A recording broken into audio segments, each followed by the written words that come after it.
Atenção! Começa agora uma teleaula de Biologia do Ensino Médio. Você vai assistir a teleaula de número 10.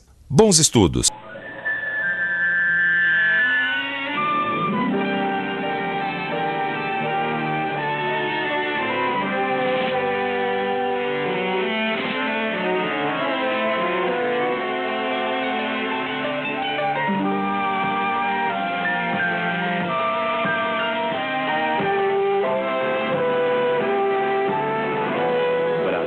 Trabalho e paz. De mãos dadas é mais fácil.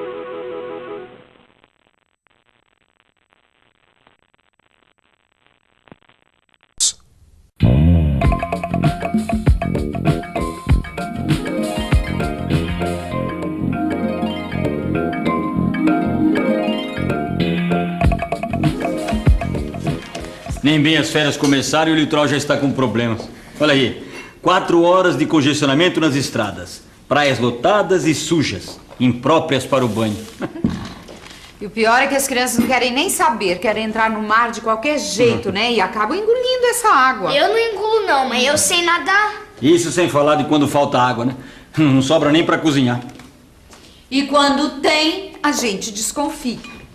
Mãe, quando nós viajamos uma vez, a senhora não deixou eu tomar água sem ferver, não é? É o mínimo que a gente pode fazer, né, Paulo? A gente nunca sabe quando a água é tratada ou não. Aliás, esse é o assunto da nossa teleaula de hoje. Por que devemos ferver a água de beber? Nesta teleaula, você vai conhecer alguns organismos que podem contaminar a água e alimentos e provocar doenças. Vai conhecer algumas dessas doenças, como a cólera e a ascaridíase, e vai aprender como elas são transmitidas e o que podemos fazer para preveni-las.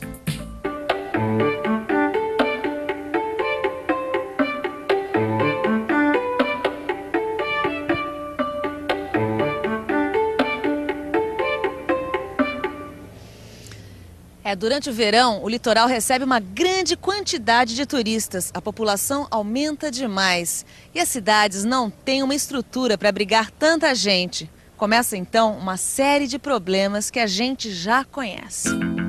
O esgoto muitas vezes corre a céu aberto e vai desaguar no mar.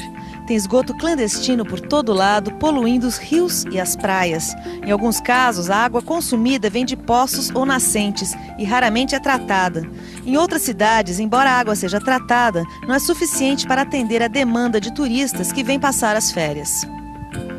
A água contaminada pode causar disenteria, que é o nome geral que a gente dá para uma série de doenças que têm o mesmo sintoma, a diarreia. A cólera, por exemplo, é uma doença que a gente pode pegar ingerindo alimento e água contaminados. Existem outras doenças, como a esquistossomose, a leptospirose, que a gente pode pegar simplesmente quando a nossa pele entra em contato com a água contaminada. Essas doenças são causadas por parasitas humanos, que se alojam geralmente no intestino. A cólera, por exemplo, é causada por uma bactéria que se instala no intestino delgado, onde se reproduz. As fezes de pessoas doentes contêm essas bactérias.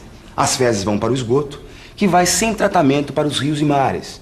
E os parasitas acabam contaminando a água desses ambientes. Se uma pessoa se servir dessa água para regar plantações, lavar alimentos e utensílios, ou mesmo para beber, acabará ingerindo esses parasitas. E aí começará tudo de novo. Olha só o que diz aqui.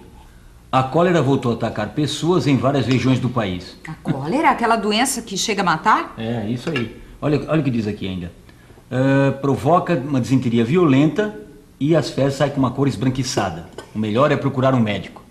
Essa é uma das doenças que a gente pega tomando água suja. Água e alimentos contaminados. Por isso que aqui em casa eu lavo muito bem e desinfeto tudo que eu dou para minha família comer. É o mínimo que a gente pode fazer.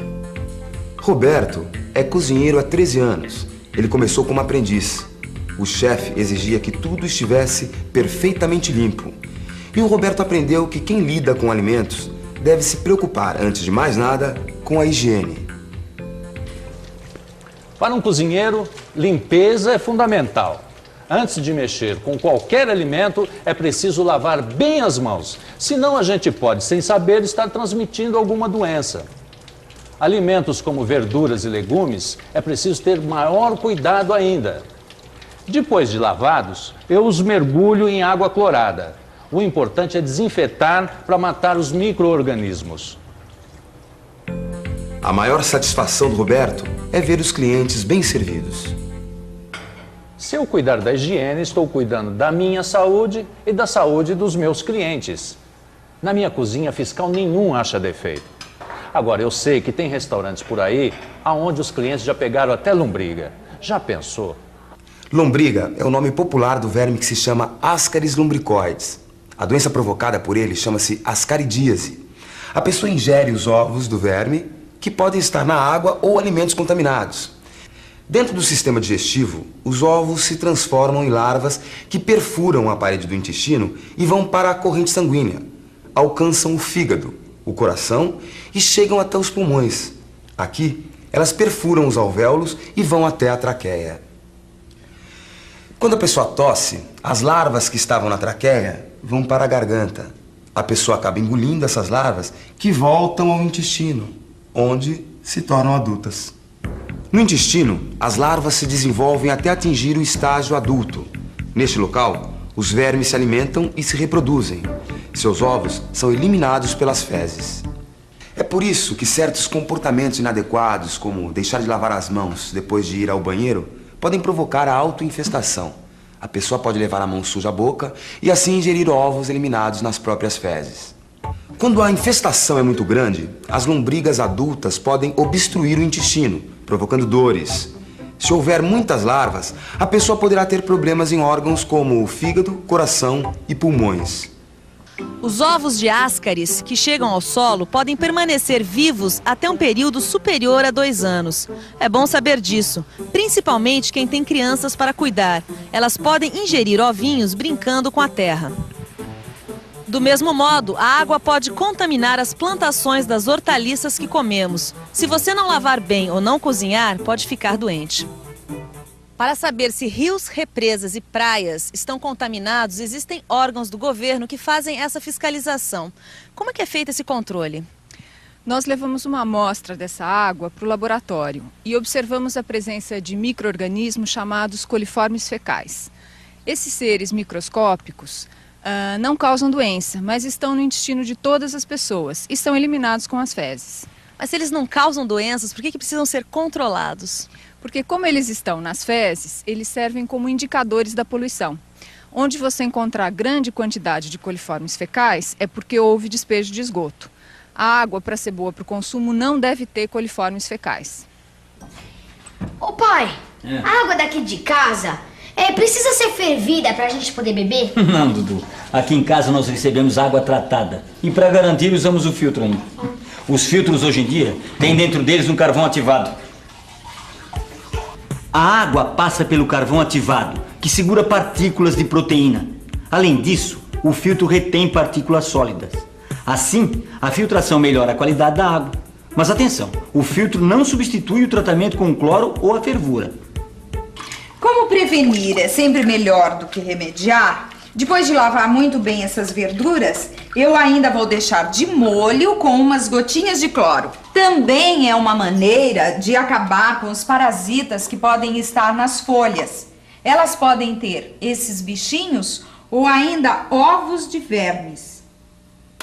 A Hortência tem razão. Todo cuidado é pouco com a água e os alimentos que nós ingerimos. Os micro-organismos que causam problemas de saúde são chamados de patogênicos. Muitos micro-organismos patogênicos provocam infecções no intestino. Resultado, a pessoa precisa ir ao banheiro a todo instante. Fica com diarreia. As fezes tornam-se líquidas. E quando Dudu pegou aquela diarreia na praia? Nossa, ficou mais de uma semana fazendo cocô mole. Eu me lembro. Eu não saía do banheiro. E sua mãe ficou super preocupada. Já queria voltar para casa e acabar com as férias. Lógico, diarreia por muito tempo pode dar desidratação. Mas por quê? Porque boa parte da água que seria absorvida pelo intestino acaba saindo com as fezes. E o cocô não fica pastoso como é o normal. O organismo perde água, sais minerais e pode ficar desidratado.